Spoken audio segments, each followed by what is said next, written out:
Halo sobat sekalian, selamat datang di channel ini. Kini di My Hero Academia season ke-6 kita memasuki fase Dark Deku. Fase di mana Deku menjadi seorang solo hero atau vigilante yang melakukan tindakan sesuai dengan intuisi dan moralitasnya tanpa terikat dengan aturan. Lantas banyak pertanyaan di kalangan fans. Sebenarnya apa ini Dark Deku? Mengapa Deku memutuskan untuk melakukan aksi vigilante? So untuk itu di konten kali ini akan kita bahas segala fakta mengenai Dark Deku atau Vigilante Deku. Tapi sebelum lanjut, subscribe channel ini biar admin makin semangat buat kontennya. Dan mari kita mulai. Alasan lahirnya Dark Deku.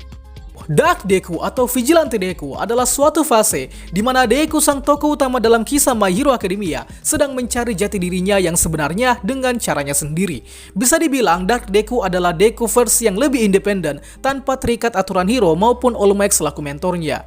Benar-benar Dark Deku adalah sosok Deku itu sendiri. Alasan lahirnya Dark Deku sebenarnya disebabkan oleh beberapa hal. Yang pertama, karena Deku merasa bertanggung jawab atas kekacauan yang terjadi di Jepang, tepatnya setelah perang Hero versus Paranormal Liberation yang dimenangkan oleh pihak villain, sehingga membuat Jepang kini memasuki zaman tak beradab atau yang dikenal juga sebagai era villain, yakni suatu masa di mana Jepang dikuasai oleh penjahat dan simbol perdamaian sudah tidak ada.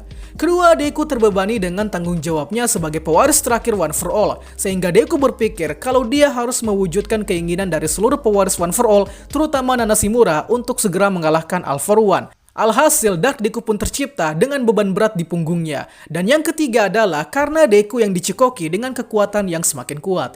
Deku saat ini mewarisi seluruh quirk pewaris One for All, dan ditambah lagi 45% kapasitas One for All yang sudah dia kuasai.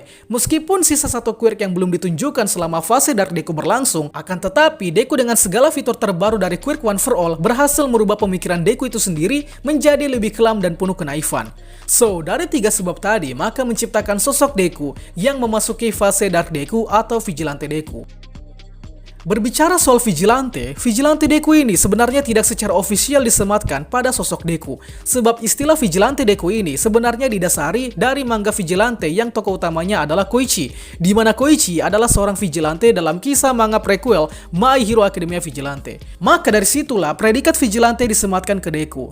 Sebab Deku di fase Dark ini memang melakukan hal-hal serupa yang seorang Vigilante atau Koichi lakukan. Tapi saya sendiri tak masalah dengan penyematan Vigilante ini, karena memang selama perjalanannya nanti, Deku benar-benar melakukan hal yang sesuai dengan moralitasnya sendiri tanpa peduli dengan konsekuensinya, seperti menghajar villain sampai sekarat, melanggar moralitas hero, dan bahkan melawan sistem hero itu sendiri. Sorry spoiler. Modal Dark Deku. Jangan pikir kalau Dark Deku ini tak punya modal dalam menjalani fase-fase kelamnya, sebab justru Dark Deku memiliki banyak sekali modal dalam menjalankan aksinya ketimbang sebelum dia memasuki fase Dark Deku ini. Lantas apa saja modal Deku selama menjalani fase Dark Deku? Berikut adalah daftarnya. Pertama, Deku diberikan akses ke quirk-quirk pewaris One for All sebelumnya. Jika Deku sudah diberi Black Whip, Float, dan Danger Sense, maka dua quirk lagi akan menyusul, yakni quirk Smokescreen dari pewaris ke-6 dan quirk Fajin dari pewaris ketiga. Quirk Gearshift tidak akan dimasukkan karena dia akan muncul jauh setelah Dark Deku selesai. Jadi dengan kelima quirk dari pewaris ini, Deku menjadi sosok yang sangat kuat, bahkan villain menjadi takut kalau tiba-tiba Deku muncul di depannya. Kemudian Deku ditemani oleh 3 pro hero dan 1 mentor profesional, yakni terdiri dari Endeavor, Hawks, Best Jeans, dan All Might.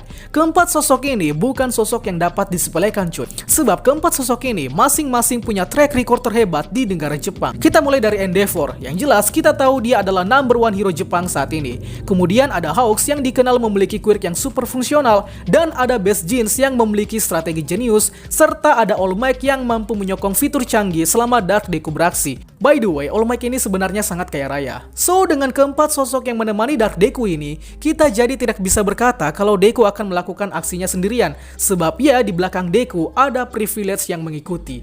Tapi segala fasilitas dan sokongan ini akan Deku lucuti sendiri nantinya. Sebab makin lama Deku menjalani fase depresinya, maka makin kelam juga sosok Deku. Dan saat itulah Deku mencapai puncak dari sosok Dark Deku. Akhir dari Dark Deku. Fase Dark Deku ini tentu saja tak akan bertahan lama kawan-kawan, karena di akhir nanti Deku akan kalah atas dasar egonya sendiri. Dark Deku meskipun posisinya jadi super kuat, akan tetapi dia akan berakhir kalah di tangan teman-teman kelasnya sendiri, yang siapa lagi kalau bukan kelas 1A. Seluruh siswa kelas 1A tanpa terkecuali akan berusaha membuat Deku sadar dan kembali ke sekolah Yue. Bagaimanapun caranya itu, para siswa kelas 1A akan bekerja sama untuk membuat Deku kalah, yakni dengan cara bertarung memakai quirk mereka masing-masing. Nah, 19 orang siswa kelas 1A dengan quirk yang beragam ini nantinya akan berhadapan dengan Deku yang keras kepala, di mana Deku juga akan melakukan perlawanan tentunya. Tapi meskipun Deku terasa lebih unggul, tapi tetap saja Deku akan kalah telak. Ya, ini harus dilakukan karena jika Deku terus-terusan menjadi Dark Deku, maka akan membunuh Deku itu sendiri. Pada akhirnya, Deku kemudian kalah dan kembali ke Yue. Setelah itu diterima oleh masyarakat berkat orasi dari Ochako, dan ya, fase Dark Deku berakhir dengan happy ending.